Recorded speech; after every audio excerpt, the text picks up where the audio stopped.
Muy buenas tardes para todos. Mucho gusto. Mi nombre es Luis Oliveros. Hago parte del equipo médico de AstraZeneca.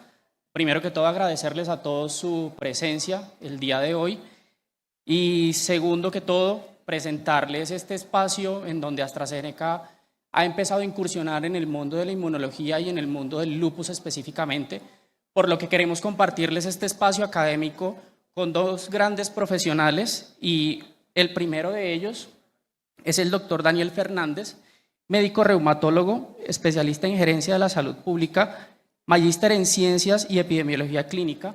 Es el jefe de la unidad de reumatología del Hospital Universitario San Ignacio, igualmente coordinador del programa de reumatología de la Pontificia Universidad Javeriana, director de la unidad de investigación de PANLAR y miembro de GLADEL.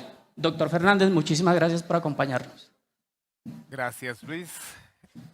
Muy buenas tardes a todos. Es un gusto para mí estar acá y ver este salón tan lleno. Me alegra un montón de verdad. Primero espero que disfruten su almuerzo, que pasemos una hora agradable en la cual tendré el gusto de compartir con Manuel Ugarte, amigo y colega de Perú, y con quien vamos a disertar sobre un tema que nos apasiona como lo es el lupus eritematoso sistémico. Pasión que compartimos con varios de ustedes acá presentes, mi hermana reumatóloga, Guillermo, desde GLADEL, líderes además a nivel mundial en lupus. Entonces para mí de verdad es muy agradable poder compartir este momento. Vamos a tener dos espacios durante esta actividad. La primera parte en la cual les voy a hablar acerca de algunos aspectos generales, teniendo en cuenta que tenemos un amplio salón con un público no solamente reumatólogos, bastante heterogéneo, personalmente como epidemiólogo pues tengo el gusto y el amor por los números y las matemáticas y la estadística. Les quiero mostrar los resultados de algunos estudios que hemos adelantado desde la Facultad de Medicina de la Universidad Javeriana, en la cual tenemos una línea de investigación que analizamos datos de la información que se tiene de diferentes enfermedades crónicas y entre ellas el lupus eritematoso sistémico. Entonces, arrancamos con esta actividad, como ustedes bien saben, es apoyada por AstraZeneca y personalmente trabajo como asesor y consultor para algunos laboratorios de la industria farmacéutica. Entonces, vamos a empezar con algunos aspectos generales de lo que es el lupus eritematoso. El lupus eritematoso sistémico es una enfermedad heterogénea, es un reto al que nos enfrentamos día a día los reumatólogos, dado que es una enfermedad crónica autoinmune con un amplio rango de presentación que etiopatogénicamente tiene una imbrincada red de aspectos genéticos, de aspectos ambientales y que, como vemos en la imagen, puede afectar prácticamente cualquier órgano o tejido del cuerpo humano. Piel, corazón, pulmón, riñón, cerebro. Y es, como les digo, un reto muchas veces para establecer el diagnóstico, y esta mañana que estuvimos en los casos clínicos de los residentes de los programas colombianos de reumatología, pues vimos cómo es una de las enfermedades que casi siempre estará allí como un diagnóstico diferencial en muchos casos complejos. Desde el punto de vista etiopatogénico, aquí entran tres aspectos grandes, aspectos ambientales, que cada vez se van encontrando más ítems relacionados con la etiopatogenia de la enfermedad, la desregulación del sistema inmune que se genera ya como un proceso en un continuo que en muchos contextos viene desde una susceptibilidad genética que conlleva lupus.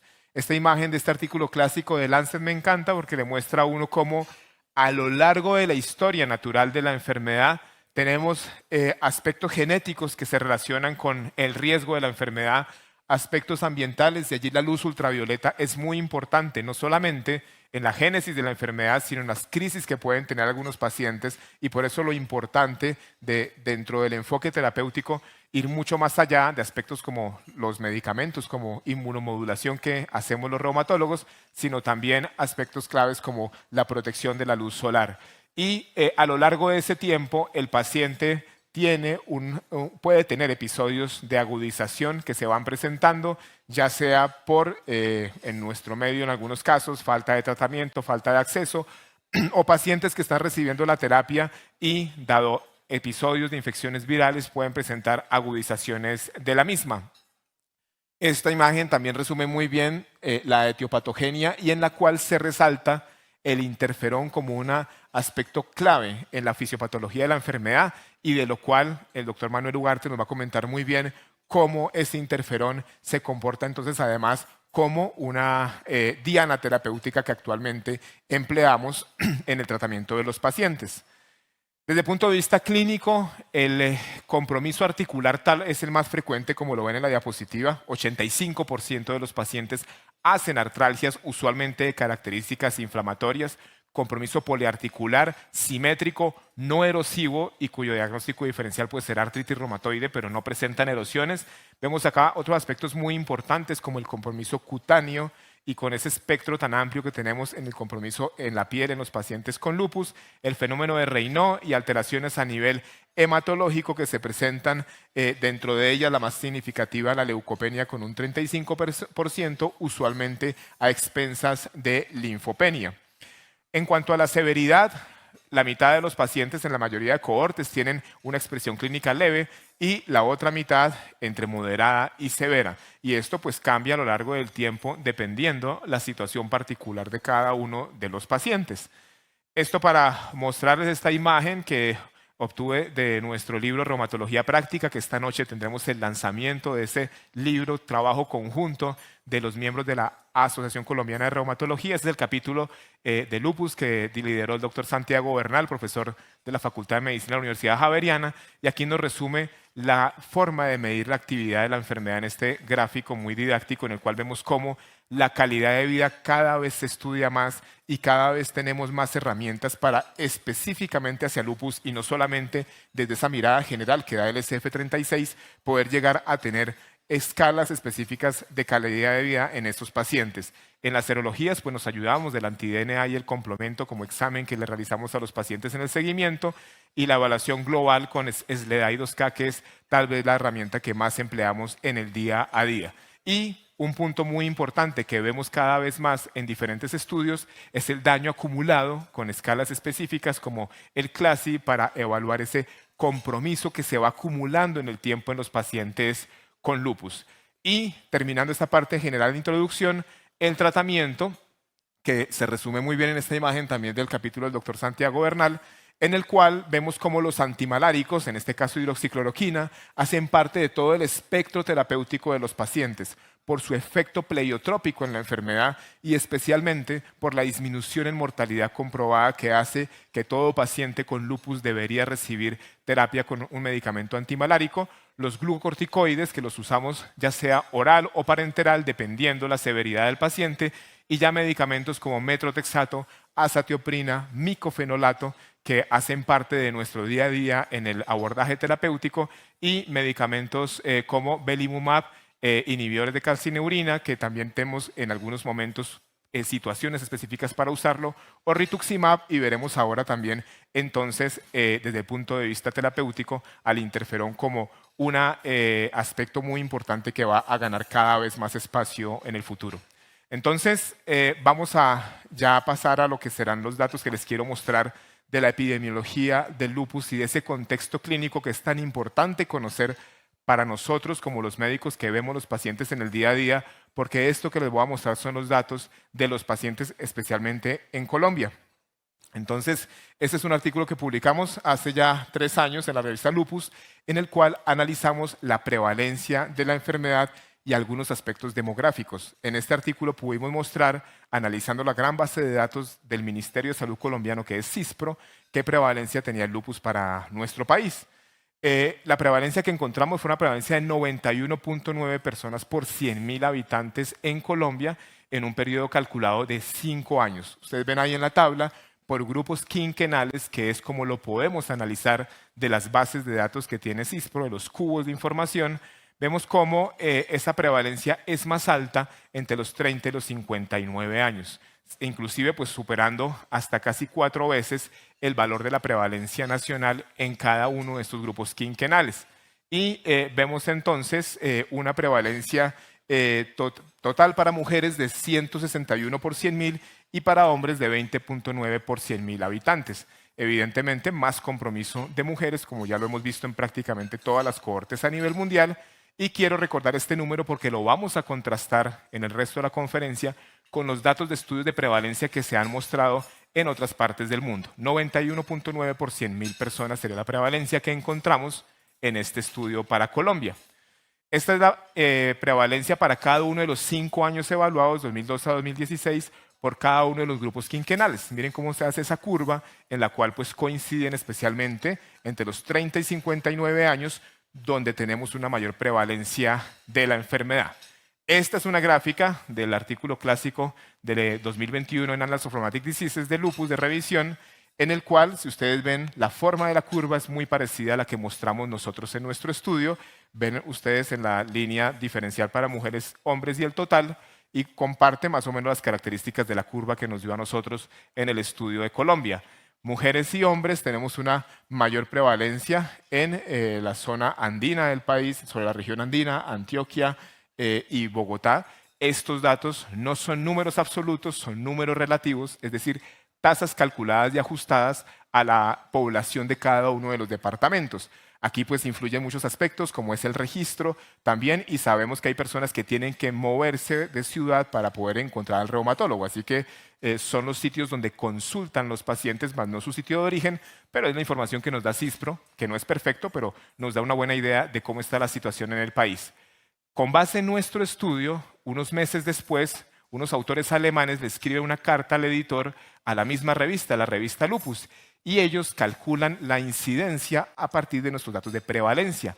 El registro CISPRO, como lo conocemos, no permite calcular casos nuevos. No podemos llegar al dato de incidencia, pero estos doctores mandan la carta al editor y calculan la incidencia para Colombia, haciendo unos ajustes estadísticos, y calculan una mayor incidencia en mujeres hacia los 20 a 30 años, incidencia de 21 por 100.000 personas año, y para hombres calculan 2 picos, uno sobre los 20 años y uno sobre 70 años, que nos llamó la atención, pero pues fueron los datos que ellos encontraron como datos de incidencia para Colombia. Entonces fue muy interesante ver cómo unos autores alemanes toman nuestros datos para hacer una carta al editor y decir, mire, se puede también tener incidencia desde unos datos de un registro, como lo es el registro de CISPRO. Este es un artículo donde está aquí el doctor Guillermo Ponce Estel, está Manuel Ugarte, que es el siguiente conferencista, y la profesora Graciela Alarcón, artículo que les recomiendo muchísimo. Es una excelente revisión de la epidemiología del lupus. Y de acá quiero tomar, porque usé el artículo aquí de mis colegas y amigos, para poder crear estas tablas y contrastar la prevalencia que encontramos nosotros, que fue de 91.9 por 100.000 personas, contra la que se ve en diferentes continentes. Ahí vemos Europa, por ejemplo, están ordenados de mayor a menor esas prevalencias.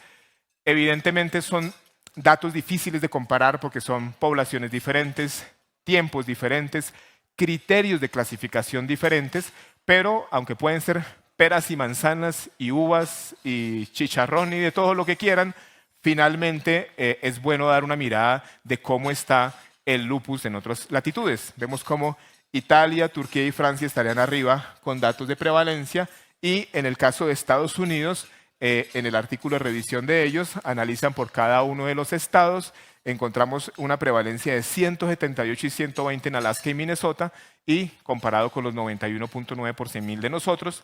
Estos son datos en el Caribe, Centro y Suramérica, donde vemos a Brasil con 98 casos por 100.000 habitantes.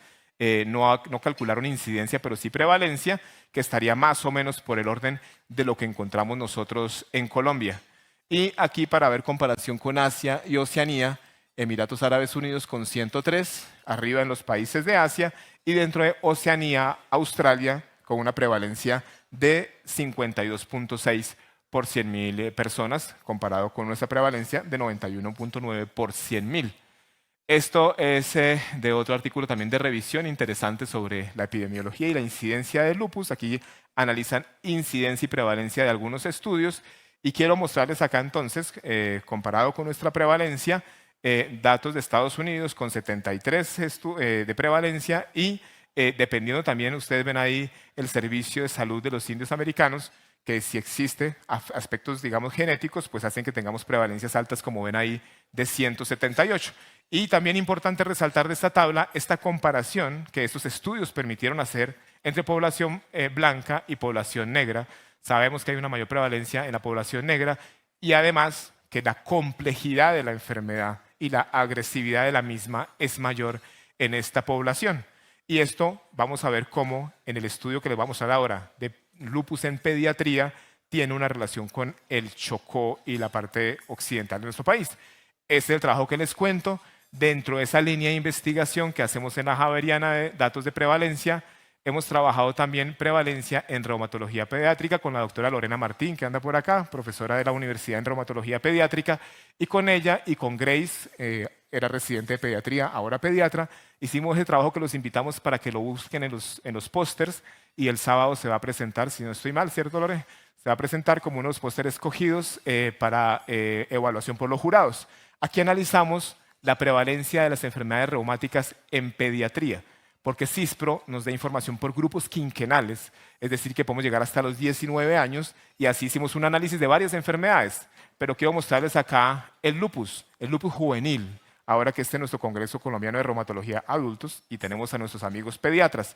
La prevalencia que encontramos en el periodo 2015 a 2019 fue de 25 por 100.000, con una relación mujer-hombre de 4.7 a 1, menor de lo que encontramos en los estudios de adultos. Y como ven, la prevalencia por grupo quinquenal es directamente proporcional a la edad. A medida que va aumentando la edad, también lo hace en forma directa la prevalencia en los niños. Entonces, esos son los datos y como ven ahí también en el mapa de color, tiene una distribución muy grande, con mayor prevalencia en el suroccidente de nuestro país, en Nariño, Cauca, Valle del Cauca. En cuanto a la prevalencia, la que encontramos en este estudio en los niños nos dio 25 por 100.000. Hay muchos menos estudios que en adultos. Los que encontramos para hacer el contraste fueron estos, con Taiwán con 42.2 y Estados Unidos en Hawái específicamente de 24, muy parecida a la que mostramos nosotros en nuestro estudio.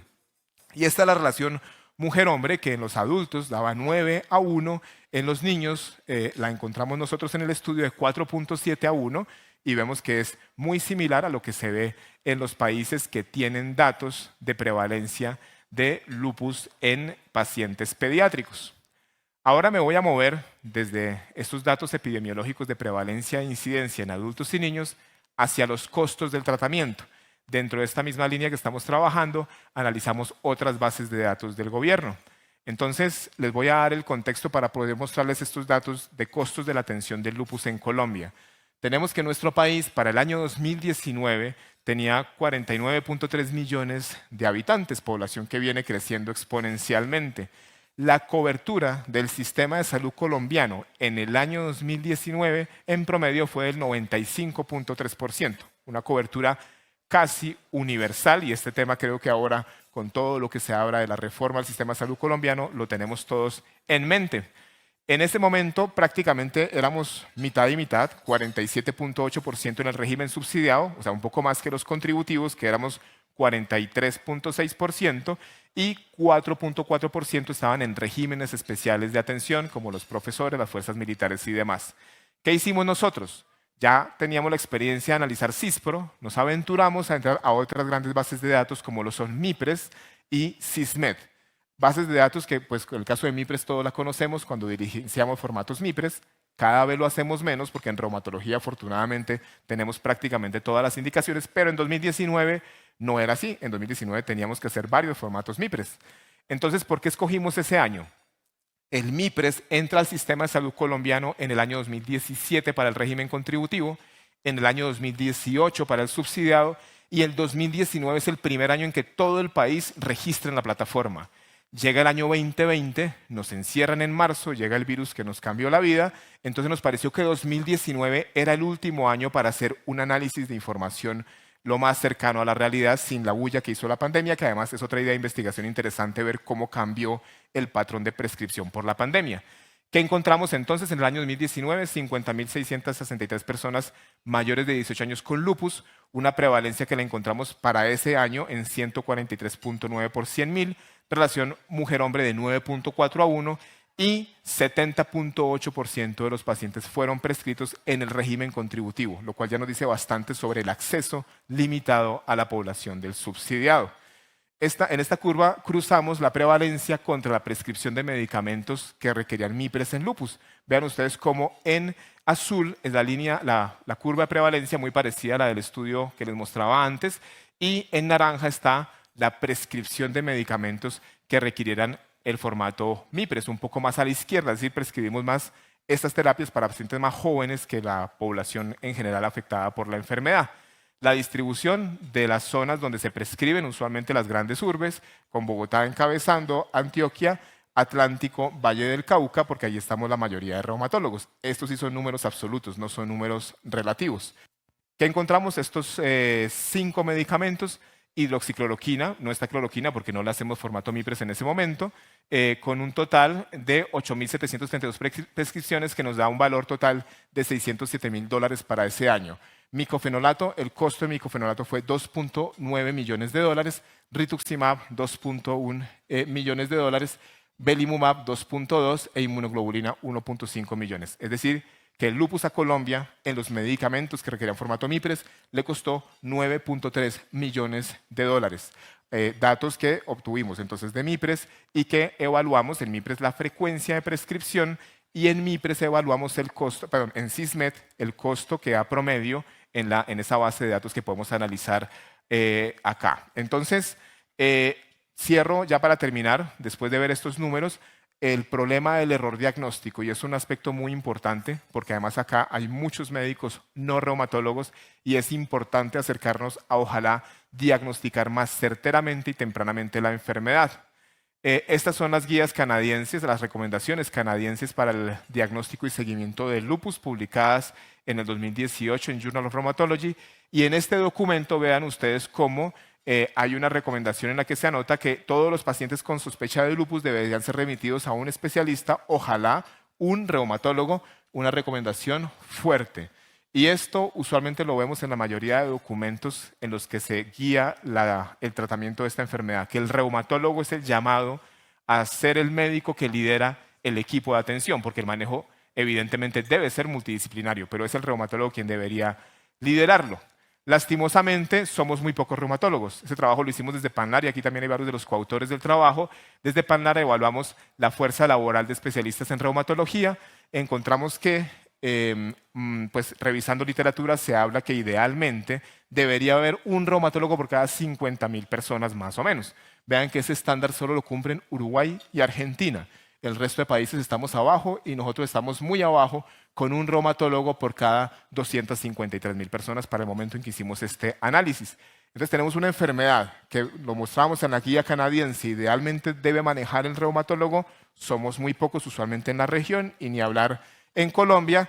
Y miren en este estudio, que es un estudio de Canadá, de médicos de atención primaria, en el cual se realizaron las remisiones de diferentes centros de médicos de la provincia de Alberta, y acá vemos cómo está en barras negras el diagnóstico correcto con el que venía el paciente del cuidado primario.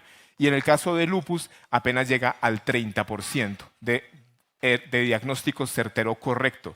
Es decir, que 70% de los pacientes son diagnosticados erróneamente y eso, como ven, aplica a más enfermedades, pero nuestro tema es lupus. Entonces, para eso, digamos, dentro de el trabajo que hacemos de investigación en la universidad, diseñamos un algoritmo y quiero mostrarles cómo ese algoritmo busca llevar al médico no reumatólogo desde un síntoma cardinal como es el dolor articular hacia el diagnóstico de lupus o de artritis reumatoide o de artrosis o de espondiloperiferia. Entonces, esto es una herramienta que busca tratar de mejorar el diagnóstico. Les mostraba yo al principio de la conferencia, 85% de los pacientes con lupus tienen dolor articular. Es el síntoma y signo más frecuente en lupus. Así que ese algoritmo, para los que no son reumatólogos, les puede servir. Está publicado en Rheumatology International. Pero ¿por qué se los muestro? No solamente para que lo puedan usar, ojalá, sino también para mostrarles el error diagnóstico que encontramos cuando hicimos este experimento. Este fue el experimento con el que probamos el algoritmo, un experimento clínico aleatorizado en 5 ciudades de Colombia con 224 médicos, a la que la mitad del grupo recibió el algoritmo, la mitad no, y todos desarrollaron casos clínicos. Miren ustedes cómo en el caso de lupus, el diagnóstico correcto en casos clínicos de lupus sin el algoritmo lo logró el 47%. Con el algoritmo sube a 79%, pero quiero que vean la línea de base. Es decir, diagnóstico correcto de lupus a partir de dolor articular no supera el 50%. Aspecto importante para ojalá mejorar, porque con esto finalizo entonces. Lo que viene, bueno, aquí nos mostraba el delta de cambio en el caso de lupus, que fue lo que mejoró el algoritmo, pero quiero, insisto, que vean la línea de base en azul, 47% nada más. Entonces, ¿qué es importante ya para finalizar, resaltar acá?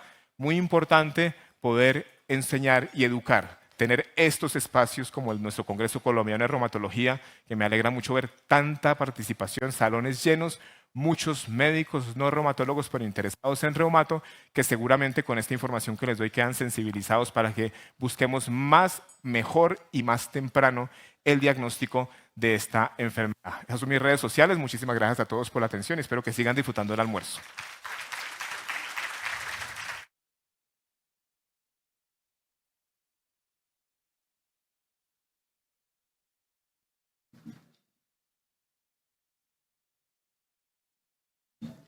Doctor Daniel, muchísimas gracias. Me permito presentarles a nuestro siguiente conferencista. Él es el doctor Manuel Ugarte Gil, es médico reumatólogo de la Universidad Mayor de San Marcos en Lima, miembro de la Sociedad Peruana de Reumatología, miembro de GLADEL, coordinador de la cohorte de lupus del Hospital Guillermo Almenara Irigoyen de la ciudad de Lima y la unidad de lupus, investigador de la Universidad Científica del Sur, ganador de múltiples reconocimientos a nivel peruano y latinoamericano e investigador en lupus eritematoso sistémico y otras patologías reumatológicas. Doctor Ugarte, bienvenido. Muchas gracias. Muchas gracias. ¿Se escucha bien? ¿Hola? Ya, ahora sí. Muchas gracias por la invitación. Es un gusto estar nuevamente en Medellín. En un segundito aparecerá mi presentación. Yo les voy a hablar un poco del rol del interferón en lupus. Estos son mis conflictos de interés. Bueno, esta charla es patrocinada por AstraZeneca, pero adicionalmente a ello he tenido algunos apoyos de la industria en otras actividades. ¿De qué les voy a hablar? Les voy a hablar brevemente de una introducción, por qué debemos estudiar el interferón, el rol del interferón en la patogénesis de lupus, algunas asociaciones clínicas del interferón y conclusiones de la presentación. ¿Por qué es interesante trabajar este tema? ¿Por qué es interesante analizar este tópico? Como les mencionaba el doctor Daniel hace un ratito, cuando nosotros vemos un paciente con lupus, vemos un paciente que tiene artritis, vemos un paciente que tiene una nefritis proliferativa, vemos un paciente que tiene rash, vemos un paciente que tiene anemia hemolítica. Son pacientes muy distintos y a veces uno podría decir, bueno, un paciente con rash y artritis no erosiva no tiene mucho que ver con un paciente con una nefritis proliferativa que lo está llevando a falla renal crónica o con un paciente con una mielitis transversa o con un paciente con una anemia hemolítica. Entonces hay quienes discuten si realmente todo esto es una sola enfermedad o más bien estamos hablando de síndromes. Entonces, es posible que en el tiempo terminemos cambiando lo que nosotros creemos ahora que es lupus en una serie de enfermedades adicionales, pero también hay quienes defienden que no, que en verdad vamos a seguir trabajando lupus como una entidad independiente y no como un síndrome. ¿Por qué se plantean las teorías? Por ejemplo, tenemos pacientes que son gemelos idénticos, teóricamente tienen la misma carga genética, pero de repente uno fumaba y el otro tuvo infección por Epstein-Barr. Entonces, de repente, uno terminó siendo, no sé, nefritis lúpica y el otro anemia hemolítica. ¿Y por qué se da esto? Porque se van a ir disparando distintos marcadores moleculares, distintos antígenos van a aparecer y vamos a tener un repertorio de anticuerpos distinto que nos va a dar manifestaciones clínicas distintas. Entonces, quienes defienden que esto es un síndrome dicen, ese que hace rash, malaria y artritis no puede ser igual que ese que hace una nefritis proliferativa. Quienes defienden que es una entidad dicen, ya, pero ese que hizo rash, malaria y artritis, en el tiempo puede ser una nefritis proliferativa. Y ese que debutó como nefritis proliferativa, en el tiempo puede ser rash, malaria y artritis. Entonces es un poco complicado de diferenciar, pero bueno, es una discusión que todavía está ahí. Entonces tenemos que tratar de entender qué cosa hay atrás, qué dispara genéticamente la enfermedad, qué dispara ambientalmente la enfermedad, para poder tratar de predecir por dónde van a ir nuestros pacientes. Entonces, en esta revisión publicada hace poco, plantean, nosotros debemos basarnos en predictores que tenemos. Tenemos un predictor importante en nuestra región que es el grupo étnico. Tenemos una importante población de origen amerindio, una importante población afrodescendiente. Estos dos grupos están asociados a mayor severidad de enfermedad desde el punto de vista genético. La población amerindia tiene mayor frecuencia de alelos de riesgo de lupus, pero adicionalmente tenemos una población pobre importante. Y ser pobre en Latinoamérica no solamente es no tener un trabajo adecuado, es no tener acceso adecuado a servicios de salud. Aún así tengamos seguros, porque si bien es cierto la región trata de acercarse al aseguramiento universal, digamos, no sé bien cómo funciona en Colombia, pero por ejemplo en Perú, si bien es cierto tenemos un grupo que es cubierto por el Estado completamente, el día que el paciente deja de trabajar, deja de cobrar. Entonces, como deja de cobrar, no va a ir a la consulta porque tiene rash malar. No va a ir a la consulta porque tiene una atracción inflamatoria. Va a ir el día que su riñón falle. Ese paciente se va a complicar más. Entonces, la pobreza nos importa para pronóstico. Pero también nos importa para posibilidad de hacer la enfermedad. Si yo soy pobre, probablemente viva en condiciones sanitarias inadecuadas. Me infecten más fácilmente de infecciones virales bacterianas que a la larga me inducen autoinmunidad. Estaré probablemente en una zona menos residencial, más acercada a las industrias, porque son terrenos más baratos. Entonces tendré exposición a contaminantes ambientales que harán que la enfermedad aparezca. Tendré menos cuidado de algunas protecciones ambientales. Es decir, probablemente nosotros nos ponemos nuestro bloqueador cuando estamos acá saliendo. Ya, pero el bloqueador lo pagamos nosotros. Eso implica una inversión. Y mal que bien podemos evitar exposiciones a radiación ultravioleta. Y así fuéramos pobres, no vamos a pagar el bloqueador porque es muy caro. Y no podemos reducir la exposición a radiación ultravioleta porque tengo que caminar a donde vaya a ir porque no voy a estar gastando en un carro para ir. Entonces hay una serie de factores relacionados ahí que pueden asociarse a que tengamos más severidad. Y después de todo eso aparece un evento estocástico. No sé, por mala suerte justo me infecté o justo me fui a la playa y algo pasó y entonces empezamos a tener mayor liberación de DNA, ya sea de origen infeccioso, ya sea de origen intracelular por apoptosis, por trampa extracelular neutrófilo, por necrosis, y eso va a hacer que el sistema inmune se dispare. Se dispara innata, y al dispararse innata, dentro de las señales que producen está el interferón tipo 1, y se dispara adquirida, y entonces empezamos a producir autoanticuerpos. Estos autoanticuerpos se unen al antígeno, forman complejo inmune, y este complejo inmune se tiene que depositar en algún lado. Se puede depositar en piel, se puede depositar en riñón, se puede depositar en otros órganos. Entonces, no solamente me importa cuál era mi gen, o sea, si yo tenía, no sé, pues un polimorfismo HLA asociado a riesgo de lupus, si fumé, sino encima la característica de mi órgano blanco, donde si yo tengo genes que me va a predisponer a hacer nefritis por mi riñón, es más probable que haga nefritis. Entonces, no solamente tenemos que concentrarnos en analizar la parte del sistema inmune, sino en dónde va a caer ese complejo, porque eso va a influir en qué es lo que va a pasar. ¿Por qué estudiar interferón? Ya se sabe hace un montón de tiempo que los pacientes tienen interferón a niveles más altos. Este es un estudio relativamente reciente porque me permite analizar algunas cosas más. En la zona que dice A, lo que ven es actividad de interferón. O sea, ¿qué tantos genes relacionados a interferón se expresan cuando yo uno el suero del paciente con la célula? Entonces, si se expresan más genes relacionados a interferón, quiere decir que el suero de mi paciente tiene una alta actividad de interferón. Entonces, eso es más frecuente en lupus que en controles. Y en los otros tres gráficos, lo que nos muestran es títulos de citoquinas. Interferón gamma, interferón alfa, interferón delta, que van a ser, digamos, dentro de los tipos de interferón 1, 2 y 3, los que van a estar elevados en pacientes con lupus. Entonces, tengo más firma de interferón en pacientes con lupus porque el suero me estimula esta firma, pero tengo también más concentraciones séricas de estos interferones. Entonces, es esperable que tenga alguna implicancia en el rol de la enfermedad. Adicionalmente, este es un estudio que analiza genes asociados a lupus en general. En el D, que ven ustedes a su izquierda, ven que la columna más alta es el HLA. Entonces, en general en el mundo, el gen más importante o los grupos de genes más importantes asociados a lupus están en el espectro de los genes HLA. Y la segunda columna que le sigue es el IRF5. Pero si vemos en hispánicos puros, la columna HLA baja un poco y la de interferón no baja. De hecho, el OR para amerindios es un poco más alto que el OR de caucásicos o inclusive que el de afrodescendientes. Es verdad que el estudio no fue diseñado para comparar uno contra otro, pero digamos, hay la tendencia de que probablemente los amerindios tendríamos un poquito más de riesgo o tenemos una disociación mayor de este gen.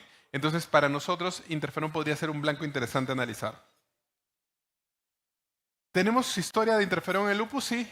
Desde hace mucho tiempo tenemos inductores de respuesta inmune que se utilizaban en modelos murinos desde los fines de los años 60. Y estos inductores del sistema inmune, con el tiempo se vio que trabajaban por receptor tipo TOL3 y que probablemente el mecanismo por el cual llevaban al lupus era interferón tipo 1. En ese momento probablemente no se sabía que el inductor llevaba lupus, no se sabían los mecanismos, pero ahorita ya se sabe que ese sería el mecanismo por el cual lleva a producción de lupus. En los 80 ya se encontró que hay interferón tipo 1 elevado en pacientes con lupus. Ya en la década del 2000 se encontró que la firma del interferón iba a estar descrita y que las células mieloides eran las responsables de la producción de este interferón. Del 2010 en adelante empiezan a aparecer los ensayos clínicos para atacar interferón. De hecho, han habido una serie de moléculas que se han analizado. Probablemente muchos de ustedes han participado en dichos estudios. Y ya el 2021 empezó a probarse una de estas moléculas por la FDA, por la EMA, y en nuestra región están en pendiente de aprobación en varios de nuestros países. Entonces, ¿cuál es el rol en la patogénesis? Tenemos complejos inmunes circulantes. Tenemos complejos en este caso de RNA, pero también puede ser de DNA, que se unen con el anticuerpo, o que va contra el ácido nucleico, contra las ribonucleoproteínas. Estos complejos van a activar células B, como ven arriba, por vía receptor TLR7, y se van a producir anticuerpos. Abajo ven que activa monocitos y se va a producir factor de necrosis tumoral alfa. Y en el medio ven que activa célula dendrítica plasmocitoide y produce interferón tipo 1. Entonces, uno de los mecanismos importantes por los cuales los complejos inmunes de ácidos nucleicos me llevan al desarrollo de la enfermedad es justamente este mecanismo. ¿Quiénes van a estimular la producción de interferón? Entonces, primero tenemos que nosotros vamos a reconocer una señal y eso que reconocemos va a hacer que produzcamos interferón. Interferón es respuesta innata, entonces lo que reconocemos es un patrón molecular asociado a patógeno, a daño. Entonces estoy reconociendo, no sé, el ácido nucleico de un virus, estoy reconociendo un cuerpo apoptótico, estoy reconociendo la trampa extracelular del neutrófilo. Pero lo reconocí mal. O sea, teóricamente yo hago apoptosis, todos estamos haciendo apoptosis varias veces hoy día, y nuestras células lo han barrido los cuerpos apoptóticos y no pasó nada. Por algún motivo, nuestros pacientes, en vez de barrer bien ese cuerpo apoptótico, inducen inflamación. Y una de las vías por las que pueden inducir inflamación es interferón tipo 1. Lo que ven abajo es la trampa extracelular del neutrófilo. ¿Cuál es la idea acá? El neutrófilo enfrenta un patógeno y tiene que atraparlo. Como no lo pudo eliminar, como no pudo destruirlo con sus proteasas, libera una trampa de ácido nucleico mitocondrial, lo atrapa al patógeno y vendrá alguien más y lo fagocitará. El paciente con lupus produce más de estas trampas y las degrada mal. Entonces, como las degrada mal, me queda ácido nucleico flotando. Las células T estimulan la producción de interferón tipo 1 también, en particular la HELPER1, las memorias. Las células B, porque van a producir más anticuerpos, más complejo inmune, y este complejo inmune, si une ácido nucleico con anticuerpo, va a producir más interferón. La célula dendrítica activa va a producir más interferón, va a producir citoquinas también que estimulan la producción de este tipo de interferón, y el natural killer va a estar también ahí potenciando estas respuestas. Entonces, si bien es cierto, es una citoquina de innata, no solamente es culpa de innata que aparezca. Como les mencioné, una serie de estímulos para la producción. Si empezamos de la esquina superior izquierda para ustedes, la trampa extracelular del neutrófilo, ahí ven el DNA mitocondrial que va a ser reconocido.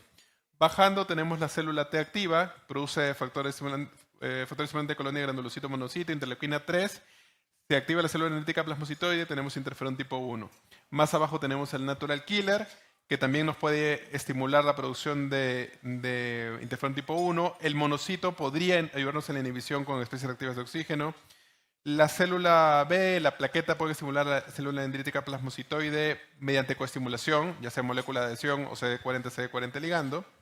Pero también las fuentes de ácidos nucleicos, células apoptóticas, virus y bacterias, o ácidos nucleicos celulares que fueron mal procesados.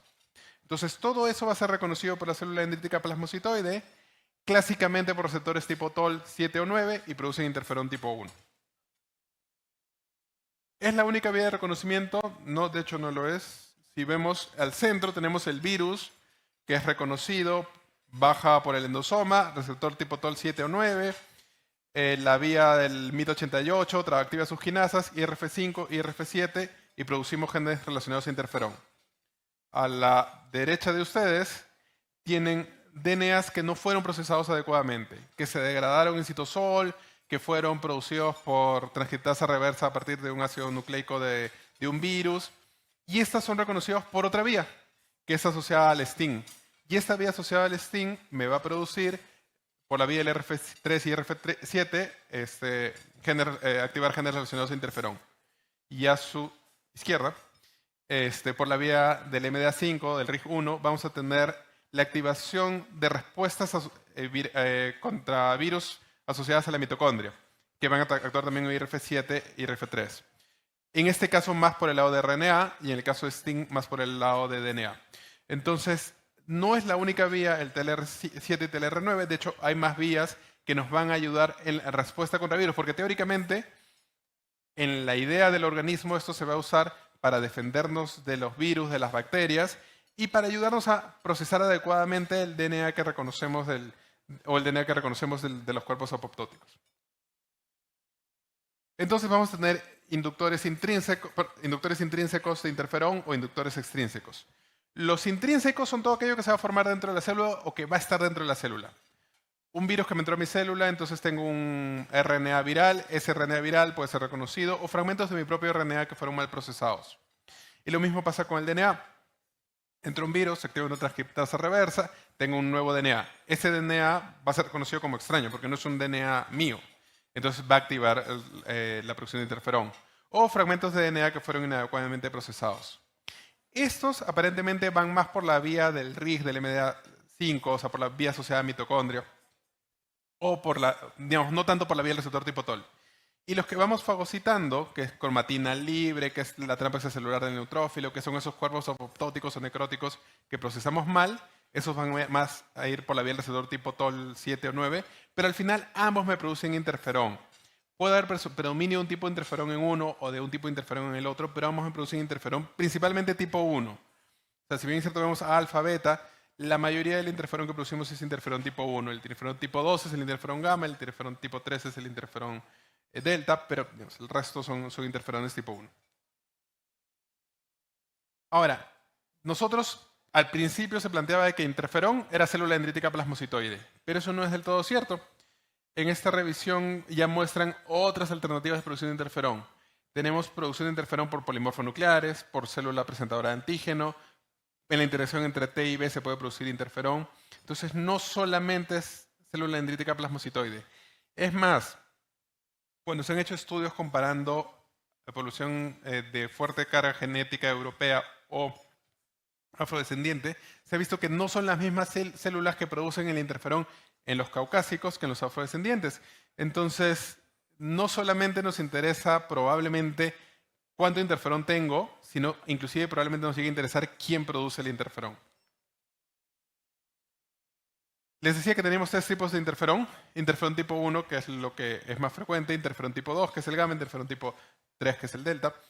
El interferón tipo 1 activa el receptor del interferón tipo 1, del interferón alfa, y después de activar eso, activa dos quinasas, tirosin quinasa, JAK quinasa, activa STAT1, STAT2, y se va hacia la izquierda de ustedes a unirse la STAT1, STAT2 con el factor relacionado de interferón 9. Esto forma un complejo de activación de interferón, y esto me activa a nivel nuclear algunas señales relacionadas a interferón, que es lo que nosotros dosamos, que cuando les hablaba al principio, dosamos actividad de interferón, ya, eso es lo que estoy queriendo dosar. A la derecha de ustedes ven el interferón tipo 2, que es el interferón gamma, trabaja sobre su propio receptor, activa JAK quinasa 1, 2, trabaja con STAT1, STAT2, y activa otra señal, que es el GAS, que es, así como esta señal de la izquierda habla de estímulos relacionados a interferón, este es estímulos relacionados a interferón gamma, básicamente. Entonces el interferón tipo 1 básicamente trabaja con los relacionados a interferón, pero también puede activar a los asociados a interferón gamma. Los interferones tipo 2 solamente los gamma y los interferones tipo 3 básicamente los relacionados a interferón tipo 1. Y entonces, ¿cómo esto va a trabajar sobre nuestro sistema inmune? Vamos a tener, por un lado, sobre innata, que el natural killer va a ser más eficiente como citotóxico. Entonces me va a producir más daño, me va a producir más citoquinas. El monocito lo va a diferenciar a una célula dendrítica madura. Y al ser una célula dendrítica madura, presenta más antígenos, estimula más respuesta del linfocito T, estimula que la célula B sobreviva, estimula la producción de BAF, estimula la producción de otras señales de sobrevida de B. Estimula la célula dendrítica plasmocitoide para que se perpetúe la ciclo de producción de más interferón tipo 1. Estimula al neutrófilo para que libere más trampa extracelular del neutrófilo. Entonces tengo más ácido nucleico que se va a unir, que me va a activar más interferón, que me va a producir que haya más célula B produciendo anticuerpos y se genera un círculo vicioso. Que lo tenemos también por acá. tenemos que estimula al helper 17, a los helper para promover sobrevida, incluyendo el helper 17, y que los convierte más proinflamatorios. Disminuye el regulador, estimula la producción de anticuerpos por célula B, incrementa la capacidad citotóxica y la sobrevida del CD8. Asociaciones clínicas, solamente algo pequeño, antes de que me quede sin tiempo. Este es el mismo estudio que les mostré al principio casi. Actividad del interferón, niveles de interferón alfa, que es del tipo 1, gamma, que es del tipo 2, y delta, que es del tipo 3. Actividad de interferón, más actividad, medida por SLAM, medida por SLEDAI. En particular, más actividad renal. Mientras más rojo, es más asociación. Pero no solamente más actividad renal, también más pérdida de peso, más fatiga, más artritis, más linfadenopatías. El interferón tipo 1, el nivel sérico de interferón tipo 1, más compromiso mucocutáneo, más linfadenopatías. El nivel sérico del interferón tipo 2, más actividad por SLAM, más actividad por SLEDAI, más artritis. Y el tipo 3 más bien se asoció a menos fiebre, menos fotosensibilidad, y los eventos vasculares, digamos, se asociaron con menor frecuencia de interferones tipo 1 y 2. ¿Esto qué quiere decir? Que si tengo más actividad de interferón, tengo más actividad de enfermedad. Y tengo más compromiso renal, que es uno de los que más nos importa. Pero no necesariamente el nivel sérico es la mejor forma de medirlo. Entre las críticas acá es que, por ejemplo, los interferones tipo 1 solamente midieron el interferón alfa. Entonces podría ser que estemos respondiendo a otros interferones tipo 1. Cuando lo vemos por anticuerpo, esos anticuerpos que nosotros pensamos en lupus, DNA, nucleosoma, SMIT, están asociados a la actividad del interferón. Cuando pensamos en hemoglobina baja, leucopenia, velocidad de sedimentación alta, linfopenia, proteinuria, estamos pensando probablemente en actividad de interferón tipo 1. El nivel sérico del interferón alfa más bien se asoció a anti-LA, se asoció a anti-RO y se asoció a menor probabilidad de antifosfolípido. El interferón tipo 2 se asoció a anti-RO60 y el interferón tipo 3 a antinucleosoma. Pero estas asociaciones no son aparentemente independientes. Solamente un ejemplo, arriba a la izquierda ustedes ven en nefritis, tenemos el pico más alto, es el de azul, que es la actividad del interferón, pero está seguido del interferón tipo 2, que es el interferón gamma. Entonces, en los pacientes deberíamos ir midiendo más de una cosa, no solamente la actividad, sino los niveles, porque probablemente cuando utilicemos más variables podamos predecir mejor qué es lo que va a pasar en nuestro paciente. Y esto funciona también en riñón, que con esto, de acá solamente me faltan las conclusiones. En riñón vemos que la firma del interferón medido de forma similar a la anterior. Digamos, no todos miden la firma de interferón igual, por eso los estudios no son comparables, pero la lógica es la misma. Suero de paciente contra células en el laboratorio y ver cuánto se produce de genes de interferón. Entonces la firma del interferón tuvo un OR mayor para nefritis lúpica y para nefritis proliferativa que anti-DNA que complemento bajo, que anti-DNA elevado que complemento bajo. Entonces, es aparentemente sería un buen factor predictor de compromiso renal en nuestros pacientes, en particular proliferativo. ¿Perdón? Simplemente a manera de conclusiones, el interferón, en particular el interferón tipo 1, porque es el más estudiado, tiene un rol crítico en la patogénesis del lupus. Los genes asociados a interferón tendrían una mayor asociación con el lupus, aparentemente en población amerindia, que como les decía, el estudio no compara una etnia contra la otra, pero en nuestra etnia el OR fue mayor que en otras etnias. Y en ese sentido, si el interferón está asociado desde el principio, desde la fisiopatología, y en todos los mecanismos de acción aparentemente hasta los compromisos más severos que tenemos, teóricamente hablando, es un buen blanco terapéutico y los medicamentos contra interferón podrían mejorar el pronóstico de nuestros pacientes. Muchísimas gracias.